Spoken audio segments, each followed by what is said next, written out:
welcome once again.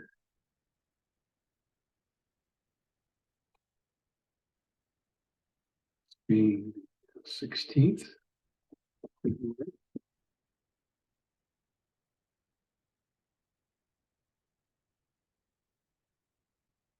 And we're looking at the Eightfold Path.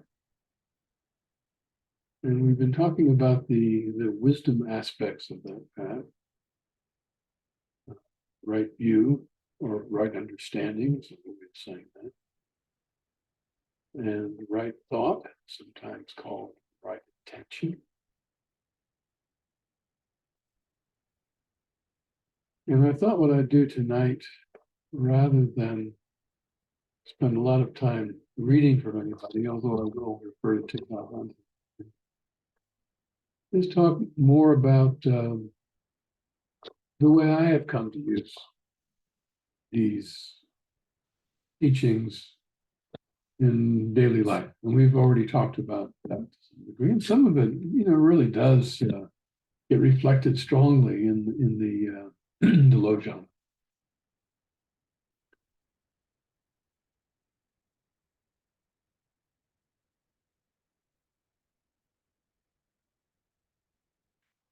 We move through the world and we do things with our bodies, with our speech. And these things have effects in various ways on ourselves and on those people around us. And we're shortly going to be talking about right action, right speech, right livelihood, these sort of ethical aspects of that. Of course, all of those things are ultimately driven, for lack of a better word, by the understanding that we bring to our lives and to the thinking that's going on and the intention that's present. Those things inform and perhaps dictate is not too strong a word, our actions, body, speech.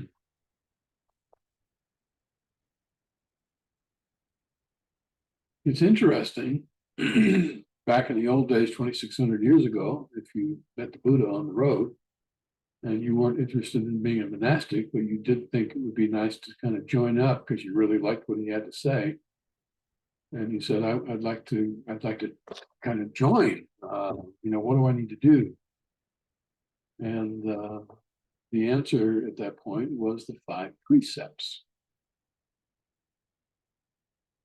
And that has to do with right action in various ways and right speech.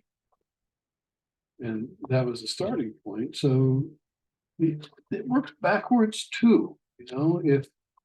If you look at the actions that show up in the precepts of mindfulness trainings, as Thich Nhat Hanh would call it,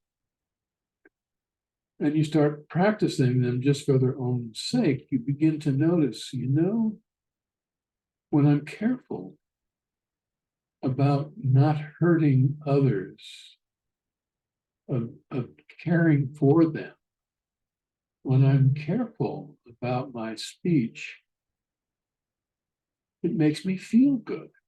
Another way of saying that would be I suffer less. Which brings us back into, the awareness of the noble truths and the view. So there is definitely a two-way street with this. But nonetheless, the view and the right view and the right thought really, I think, carry it.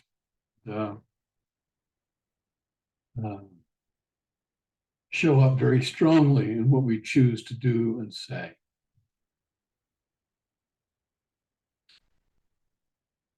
So how, when I think about right view and how I use it during the course of just use it, period, a couple of things come to mind. And we've already talked about them, but they're worth repeating, I think. And one is to use the Four Noble Truths directly. And most teachers say, well, right view is really paying attention to the Four Noble Truths. That's a big part of the right view. View that moves us away from suffering, moves us more toward ease, which is kind of a state of mind different than relaxing. A state of ease, a state of contentment. State of being present, being available to other people.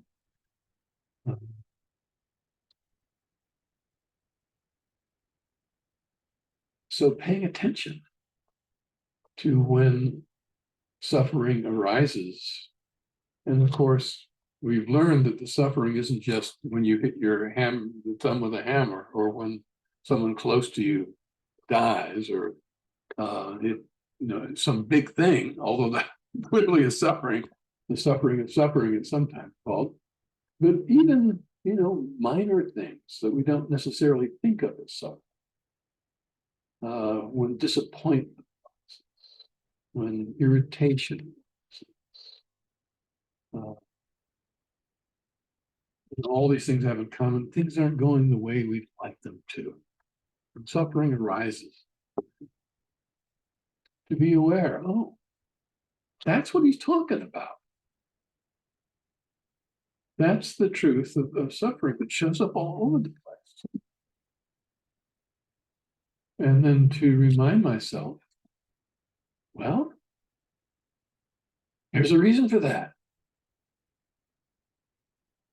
And the reason that gets said over and over again is the ego clinging again to what it thinks it needs to protect itself or to make itself happy, which so often do exactly the opposite of what their ego thinks they're going to do. Lojong calls that rolling all flames to one. Suffering arises, the cause is the clinging. Clinging can sometimes be pushing away, but there's something that we want to have be different. We're clinging to that. So there's a cause. And then there is the third truth that says, it really doesn't have to be that. And there's a certain amount of trust that comes in there. That over the centuries, the millennia, people practicing this, they've discovered that suffering, as the bumper sticker says, misery is optional. It comes from the way we view things. It comes from our view. And it comes, the misery comes from our distorted view.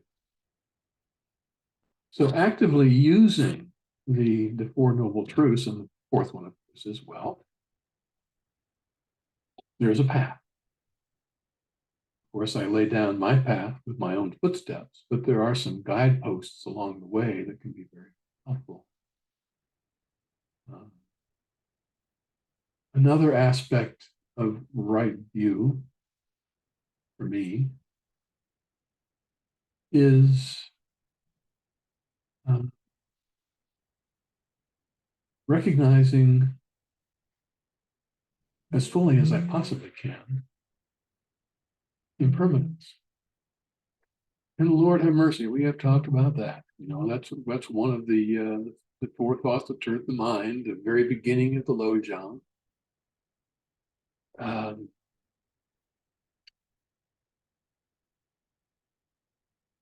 And as impermanence is explored,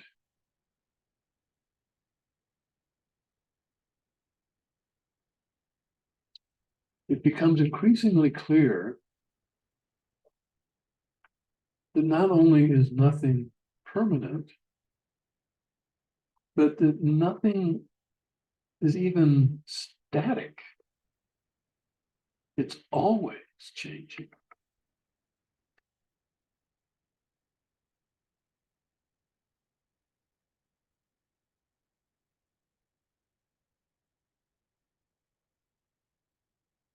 It's the beginning of, as a couple of people have said, there are no things. Everything is changing all the time. They're really just slow moving verbs. They aren't really nouns. That's true of the mountains, of the oceans, and of you and of me. We see things as things, and when we think of impermanence very often as, oh, this will end, but it's ending all the time. And pretty often we don't like that very much. So to remind myself of impermanence when things are changing, it's funny, it doesn't often come to mind when things are changing, well, for the better. Oh, long lived impermanence, thank goodness that's over. But when things that we like are changing, not there for us anymore.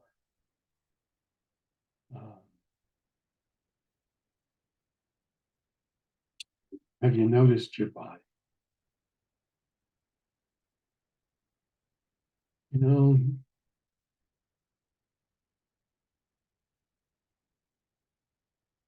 Despite sitting with I am of the nature, grow old, etc., years, I sometimes still am caught off guard by what that means in real life.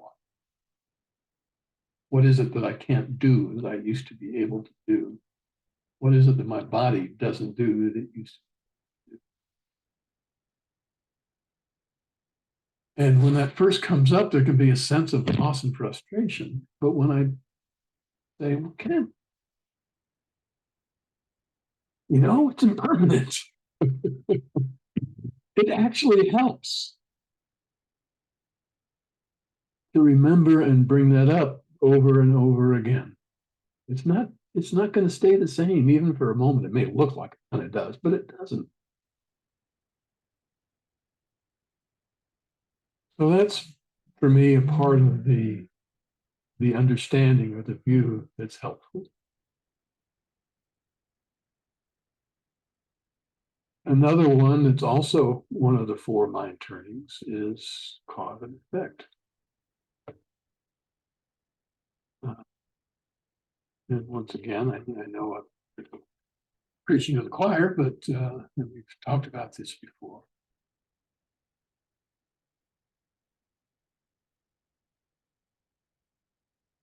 But it's so useful and so practical to bring to mind, especially when a reaction is arising me about something out there, and the judgmental, critical mind begins to start its little thing.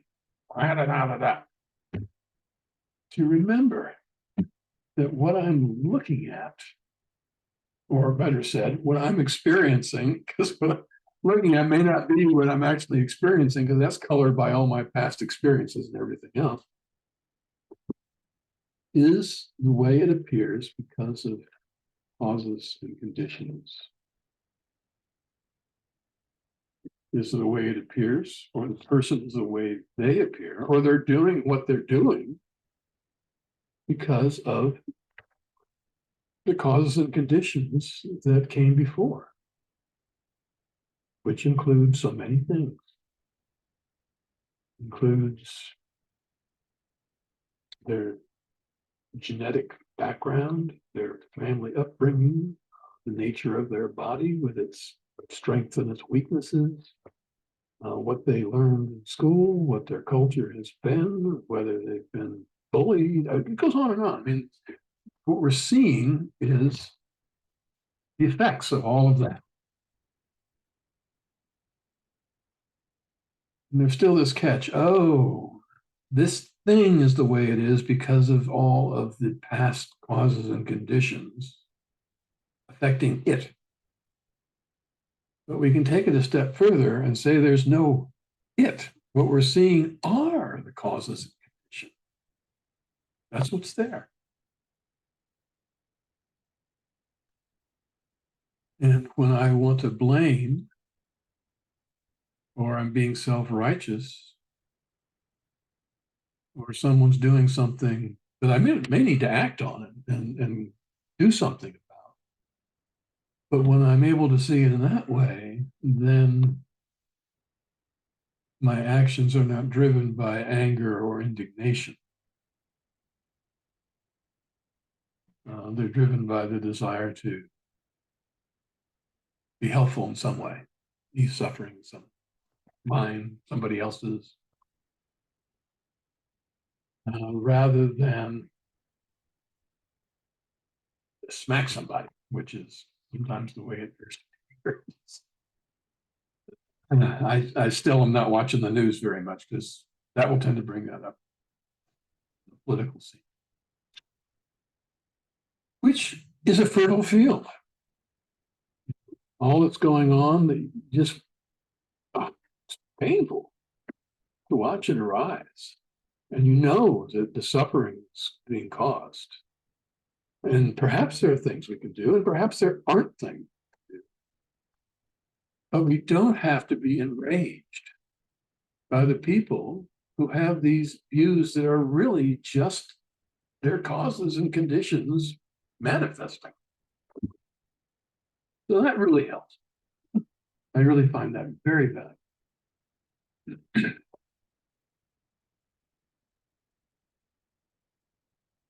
And the other thing I'll mention about how I look at the view, seeing things as they are rather than as I wish they were or they should be or all that, is the metaphor of the rainbow.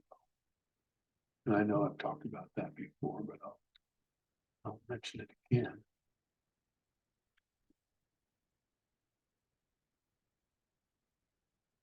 You know, a rainbow appears. It is apparent. It's there. If I turn to you and I say, you see that rainbow? You're going to say, yeah, isn't it beautiful? It's a double. So it's there, apparently.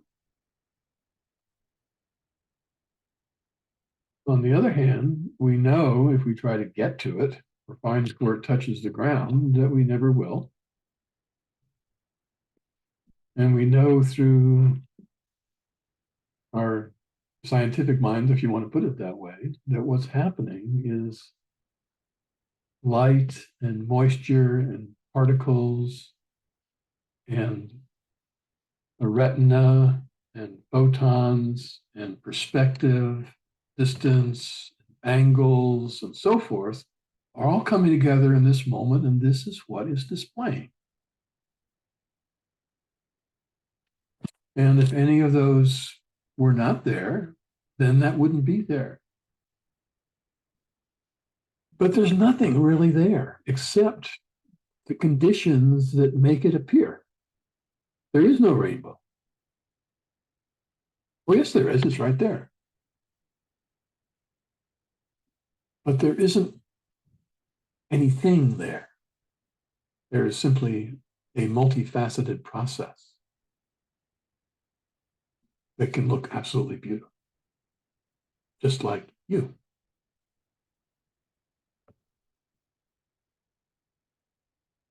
When I think of myself in that way and remind myself, even how I see myself is like a rainbow. That everything I'm experiencing because of position, distance in a way. Past experience comes into play, all of that. And there's nothing really there other than those causes and conditions that create that appearance. So, you know, the rainbow, causes and conditions, and permanence, they all kind of come together, the rainbow image, the understanding of that, seeing everything in that way is very useful, practical. Suffer less.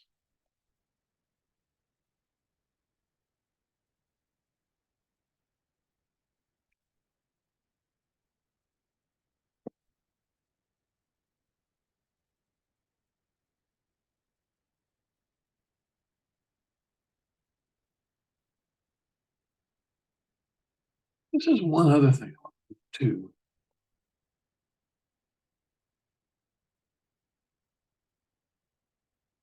And it's not usually spoken of in terms of bright view.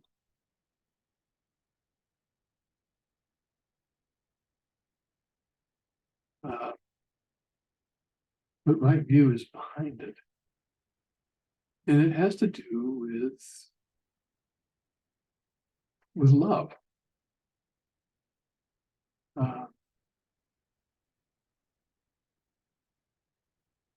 That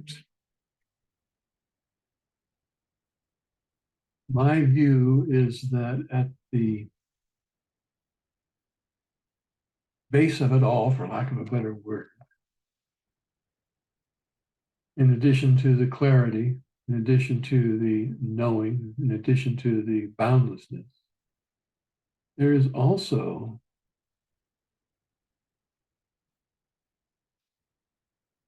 this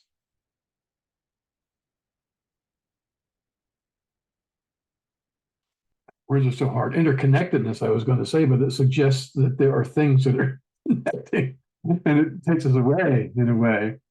But there is this deep wanting, I'm thinking of others at the moment, but it comes to myself also, that there's this desire for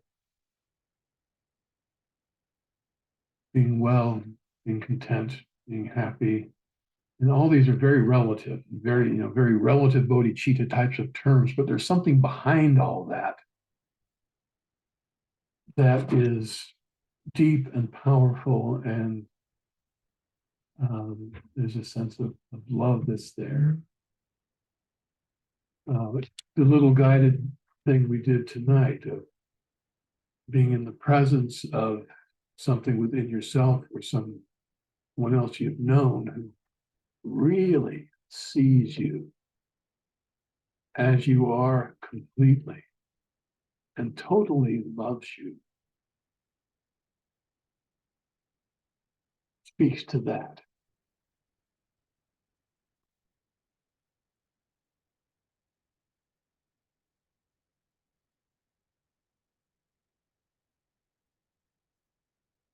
So